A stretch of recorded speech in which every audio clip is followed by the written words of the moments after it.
Temur ibn Amir Tarag'ay milodiy 1336-yil 9-aprel kuni Kesh, hozirgi Shahrsabz yaqinidagi Xo'ja Ilg'or qishlog'ida tug'ilgan. Amir Temurning onasi Takina xotun buxorolik, otasi Amir Tarag'ay esa Barlos urug'ining oqsoqollaridan hamda Chig'atoy ulusining e'tiborli beklaridan hisoblangan. Amir Temurning yoshligi kechdi. 7 yoshga to'lgach otasi uni o'qishga berdi. Amir Temur yoshlik chog'laridanoq maxsus murabbiylar nazorati ostida chavandozlik, ovchilik, kamondan nishonga o'q uzish, boshqa turli mashq va harbiy o'yinlar bilan mashg'ul bo'lgan. Shu asnoda Amir Temur tulponlarni saralab ajrata oladigan mohir chavandoz va dovyurak bahodir bo'lib voyaga yetgan.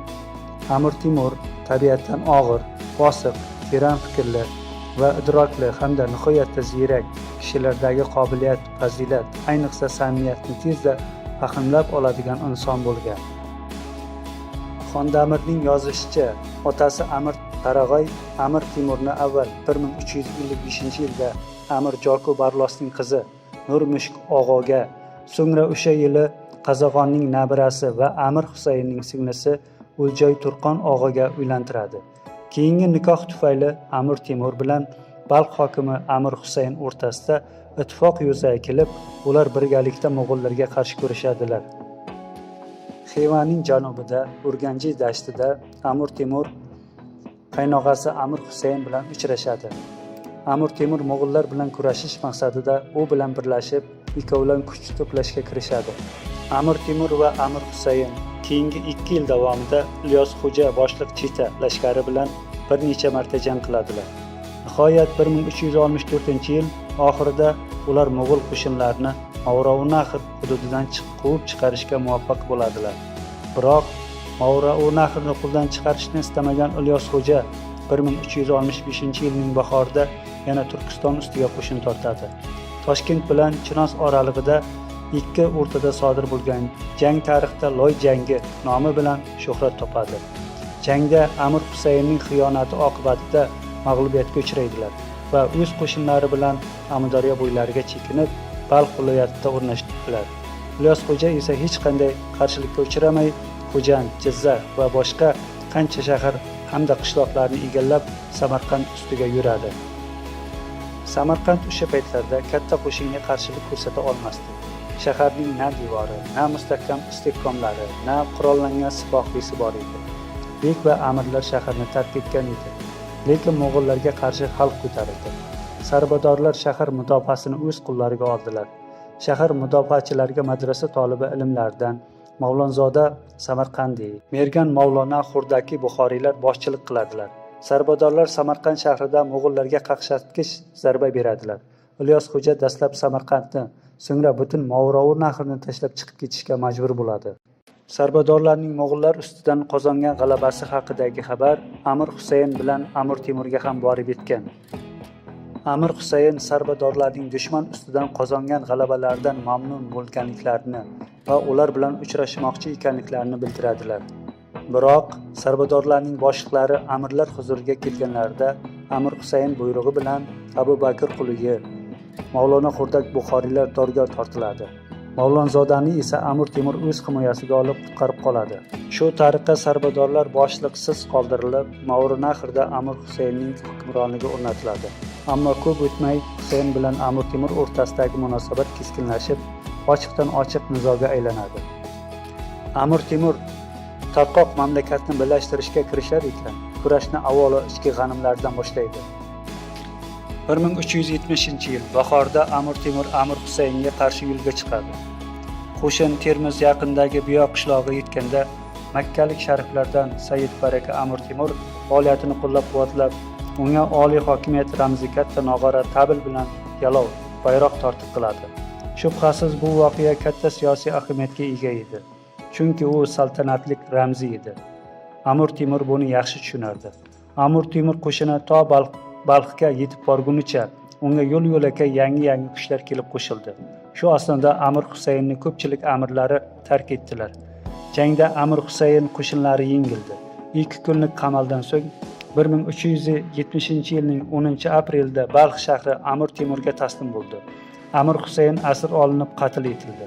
Bu g'alabadan so'ng Amir Temur Movarounnahrning Chingiziylardan bo'lgan hukmdori Qozonxonning qizi Saroy Mulk xonimni o'z nikohiga oladi. Samarqand Amir Temur davlatining poytaxtiga aylantirilib, o'sha yilning yozida shahar devori va qal'asi tiklandi. Saroy va qasrlar bino qilindi. Amir Temur Movarounnahrni Mo'g'ullar hukmronligidan ozod etib, bu qadimiy mamlakatda mustaqil davlat barpo etgan bo'lsa-da, hali mamlakatda barqaror tinchlik o'rnatilgan emas edi. Bir tomondan ayrim viloyat hokimlari Amir Temur hokimiyatini tan olishdan bosh tortib turgan bo'lsalar, ikkinchi tomondan mamlakatning sharqiy va shimoliy hududlari notinch edi. Mo'g'uliston bilan Oq O'rda hukmdorlari Farg'ona vodiysining sharqi, O'troq va Sayram shaharlariga xavf solib, bu hududlarga tez-tez hujum qilar va aholini talon-taroj qilardi. Shuning uchun ham Amir Temur dastlabki yillarda mamlakat sarhadlari xavfsizligini ta'minlashga katta ahamiyat berdi. Isyonchi amirlarga qarshi shafqatsiz kurash olib bordi. 1370-yil kuzi va 1371-yil bahorida Amir Zinda Chashmga zarba berib, Shibirxon viloyati bo'ysuntirildi. Balx va Toshkent viloyatlari ham Amir Temur hokimiyatini tan oldilar. Ammo Xorazm Oq O'rda hukmdorlariga suyanib, hanuz bo'ysunishdan bosh tortib kelardi.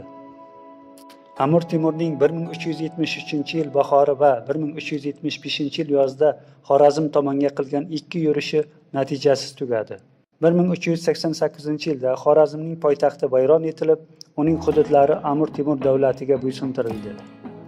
Shu zaylda Amir Temur Movarounnahr va Xorazmda ichki tarqoqlik, o'zaro nizolar, shuningdek Mo'g'uliston tomonidan bo'lib turgan tazyiqqa chek qo'yib, ushbu hududda yashovchi ilu illat va xalqlarni yagona davlatga birlashtirdi. Amir Temur bu bilan qanoatlanmadi. Tez orada u qo'shni davlatlar va xalqlar ustiga yurish qilib, ularni o'ziga bo'ysuntirish va markazlashgan buyuk saltanat barpo etishni o'z oldiga maqsad qilib qo'ydi. Amir Temur Eron, Ozarbayjon, Iroq va Shom, Suriya ustiga 3 marta lashkar tortdi. Bu yurishlar tarixda 3 yillik, 5 yillik va 7 yillik urushlar nomi bilan mashhur. 3 yillik 1386-yildan 88-yilgacha harbiy yurishlar oqibatida Janubiy Ozarbayjon, Iroqning shimoliy qismi, Gurjiston va Van ko'li atrofida yerlar egallandi. Amir Temurning Hindiston ustiga qilgan urushi 1398-yil may, 1399-yil mart qariyb 11 oy davom etdi. Amir Temur Hindistondan katta o'lja, shu jumladan 120 jangovar fil bilan qaytdi.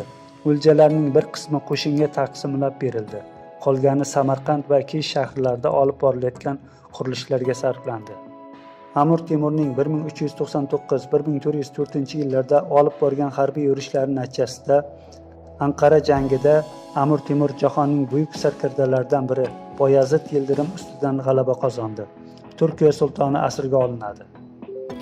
Temur Anqara, Nikiya, Bursa va Izmir shaharlarini egallab, Vizantiya va butun Nasoro olamining Boyazidga yig'ib bergan bojlaridan iborat katta boylikni qo'lga kiritdi. Boyazid ustidan qozonilgan bu g'alaba bilan Amir Temurni Fransiya qiroli Karl VI, Angliya qiroli Genrix IV tabriklab, unga maxsus maktub yubordilar. Chunki Amir Temur endigina uyg'onayotgan Yevropaga ulkan xavf solib turgan Usmonli turklar davlatiga zarba berib, butun Yevropaning xaloskoriga aylangan edi. Amir Temur Kichik Osiyodan Samarqandga qaytgach, 1404-yil 27-noyabrda 200 minglik qo'shin bilan Samarqanddan Xitoy safariga chiqadi. Biroq Xitoy ustiga yurish Amir Temurning O'troqda vafoti 1405-yil 18-fevralda tufayli amalga oshmay qoldi. Amir Temurning vafoti haqidagi xabar garchi avvalda sir tutilsa-da, ammo ko'p vaqt o'tmay bu noxush xabar mamlakat bo'ylab tarqalib ketadi. Amir Temurning jasadi Samarqandga olib kelinib, dafn qilinadi. Amir Temur buyuk davlat asoschisi. U Hindiston hamda Xitoydan Qora dengizga qadar, Sirdaryo va Orol dengizidan Fors qo'ldigiga qadar g'oyat katta hududni qamrab olgan markazlashgan ulkan saltanatga asos soldi.